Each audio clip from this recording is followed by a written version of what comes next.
Hello everybody. Welcome to this series of audiobook of class 11th and 12th NCERT Biology.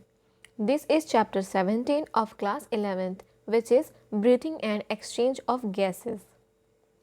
As you have read earlier, oxygen O2 is utilized by the organisms to indirectly break down nutrient molecules like glucose and to derive energy for performing various activities. Carbon dioxide CO2, which is harmful, is also released during the above catabolic reactions. It is therefore evident that O2 has to be continuously provided to the cell and CO2 produced by the cell have to be released out. This process of exchange of O2 from the atmosphere with CO2 produced by the cells is called breathing, commonly known as respiration. Place your hands on your chest. You can feel the chest moving up and down. You know that it is due to breathing. How do we breathe? The respiratory organ and the mechanism of breathing are described in the following section of this chapter. 17.1 Respiratory organs.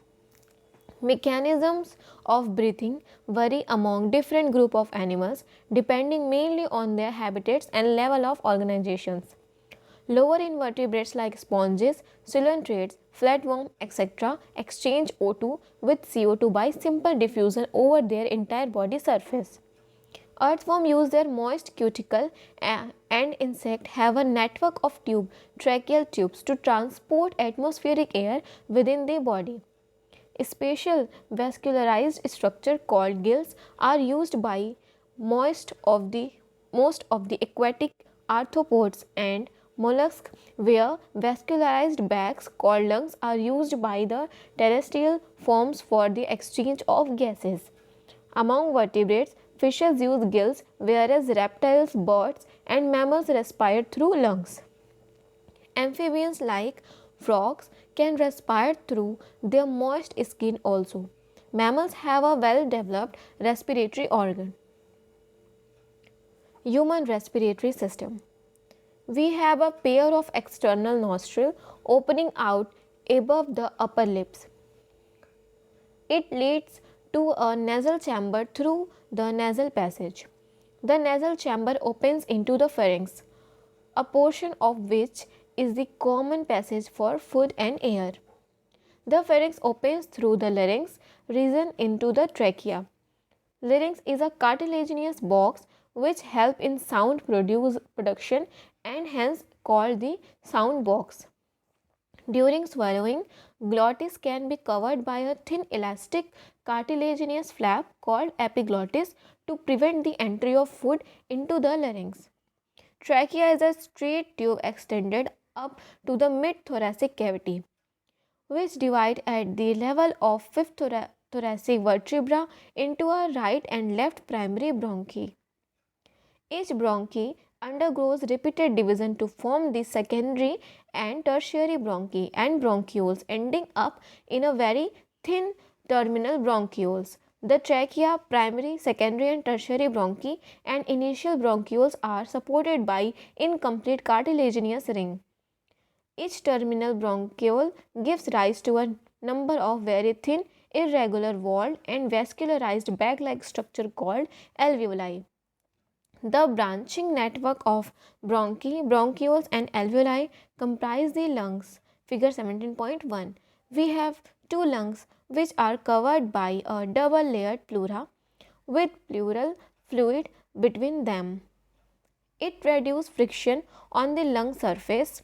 The outer pleural membrane is in close contact with the thoracic lining, whereas the inner pleural membrane is in contact with the lung surface.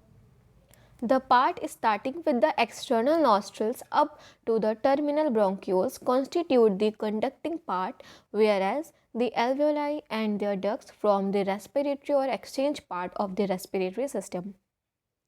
The conducting part transports the atmospheric air to the alveoli, clears it from foreign particles, humidifies and also brings the air to body temperature. Exchange part is the site of actual diffusion of O2 and CO2 between blood and atmospheric air. The lungs are situated in the thoracic chamber, which is anatomically an airtight chamber. The thoracic chamber is formed dorsally by the vertebral column, ventrally by the sternum, laterally by the ribs, and on the lower side by the dome-shaped diaphragm. The anatomical setup of lungs in thorax is such that any change in the volume of the thoracic cavity will be reflected in the lung pleuromulmonary cavity. Such an arrangement is essential for breathing, as we cannot directly alter the pulmonary volume. Respiration involves the following steps. Breathing is pulmonary ventilation by which atmospheric air is drawn in and CO2 rich alveolar air is released out. Second, diffusion of gases O2 and CO2 across alveolar membrane. Third, transport of gases by the blood. Fourth, diffusion of O2 and CO2 between blood and tissue. Fifth, utilization of O2 by the cells for catabolic reaction and resultant release of CO2, cellular respiration, as dealt in the chapter 14. Mechanism of breathing. Breathing involves two stages: inspiration, during which atmospheric air is drawn in, and expiration, by which the alveolar air is released out. The movement of air into and out of the lungs is carried out by creating a pressure gradient between the lungs and the atmosphere. Inspiration can occur if the pressure within the lungs, intrapulmonary pressure, is less than the atmospheric pressure. That is, there is a negative pressure in the lungs with respect to atmospheric pressure. Similarly, expiration takes place when the intrapulmonary pressure is higher than the atmospheric pressure.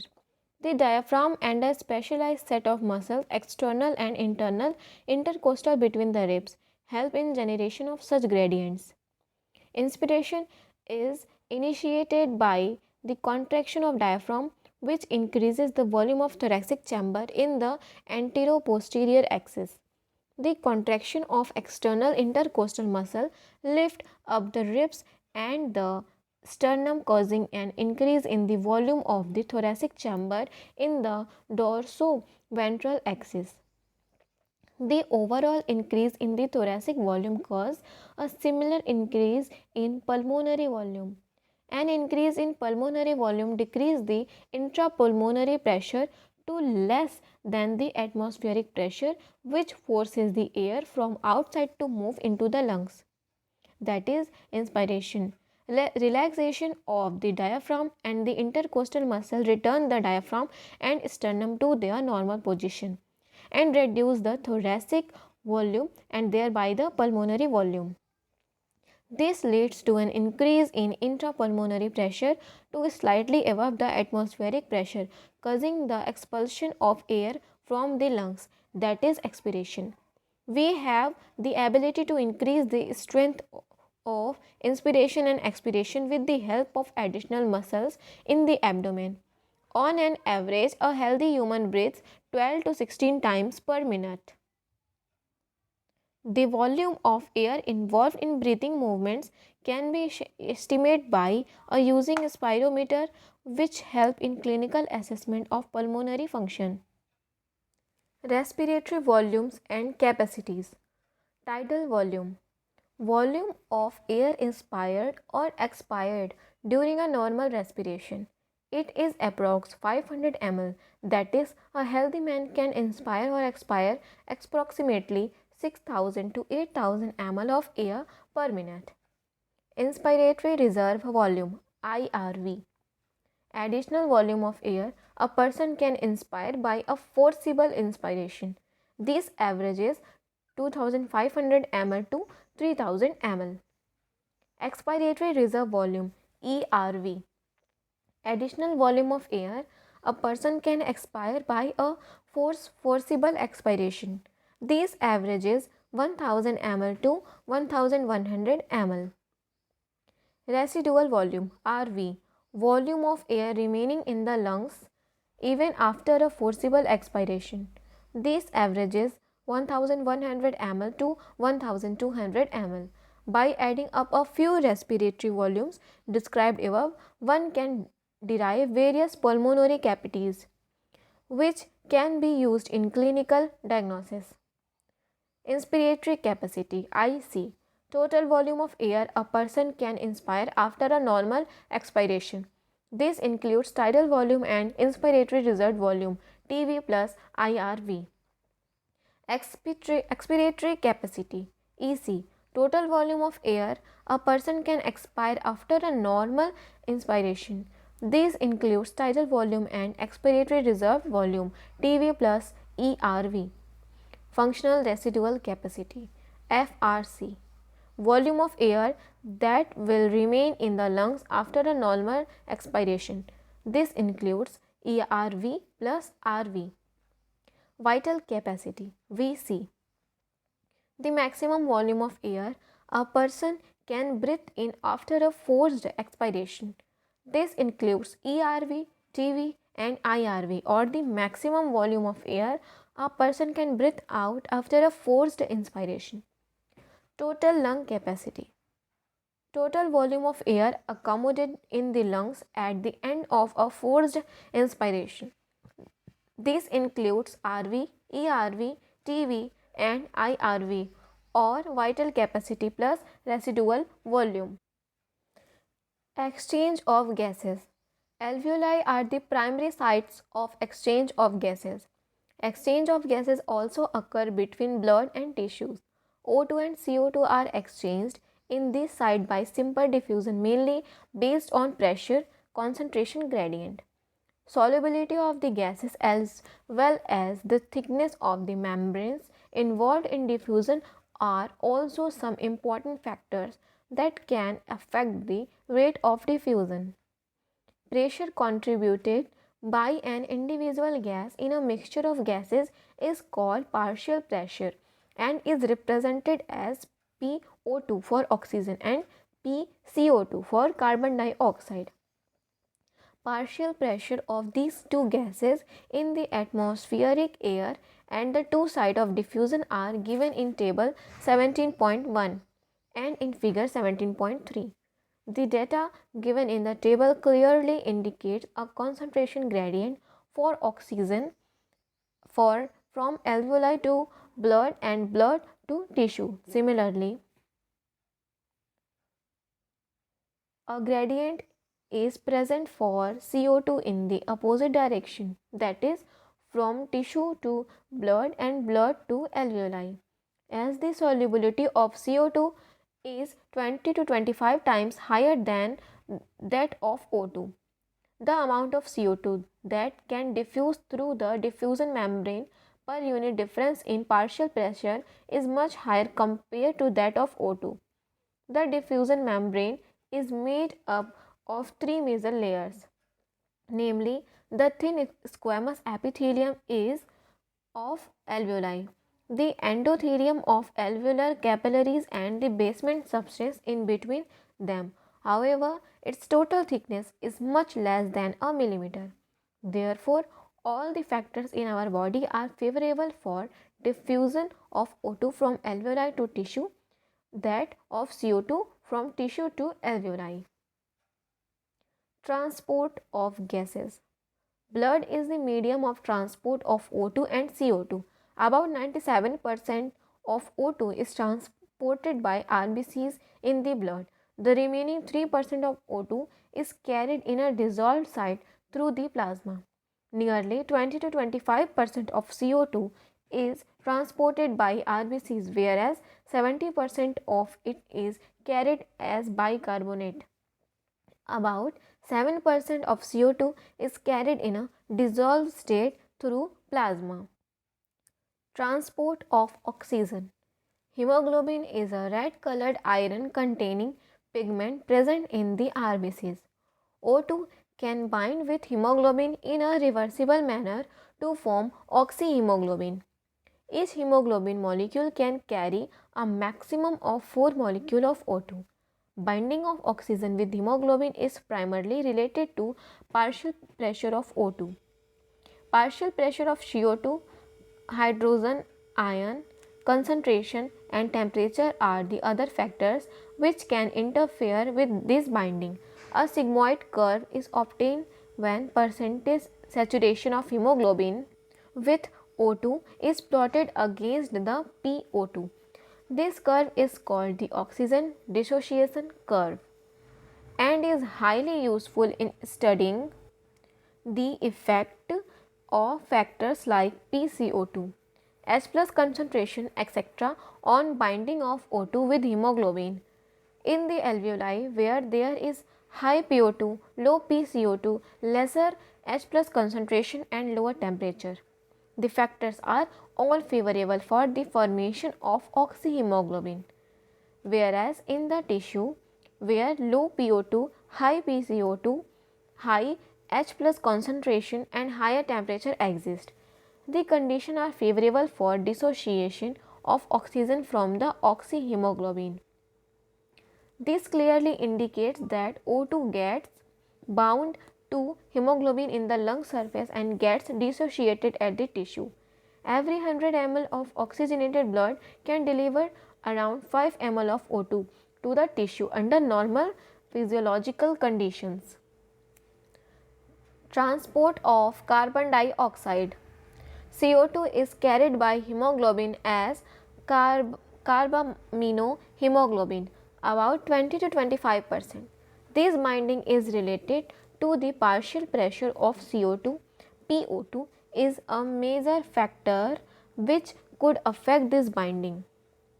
When PCO2 is high and PO2 is low, as in the tissue, more binding of carbon dioxide occur, whereas when the PCO2 is low and PO2 is high, as in alveoli, dissociation of CO2 from carbamine hemoglobin take place, that is CO2 which is bound to hemoglobin from the tissue is delivered at the alveoli. RBCs contain a very high concentration of the enzyme carbonic anhydrase and minute quantities of the same is present in the plasma too.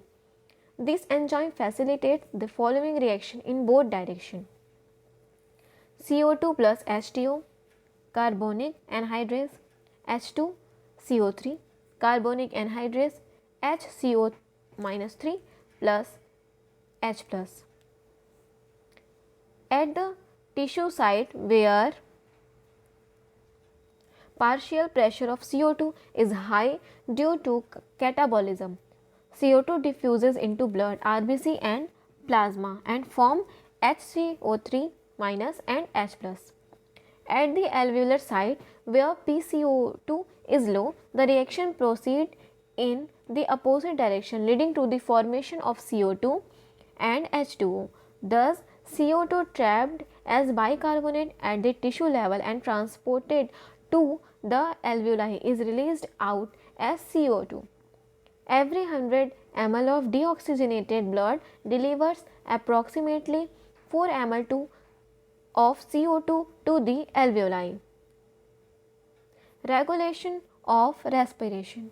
Human beings have a significant ability to maintain and moderate the respiratory rhythm to suit the demand of the body tissue.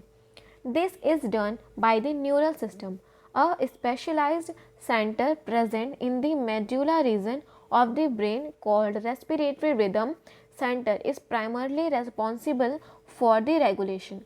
Another center present in the pons region of the brain called pneumotaxic center can moderate the function of the respiratory rhythm center. Neural signal from this center can reduce the duration of inspiration and thereby alter the respiratory rate.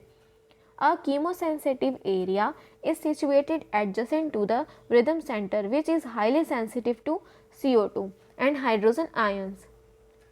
Increase in these substances can activate this center, which in turn can signal the rhythm center to make necessary adjustment in the respiratory process by which these substances can be eliminated.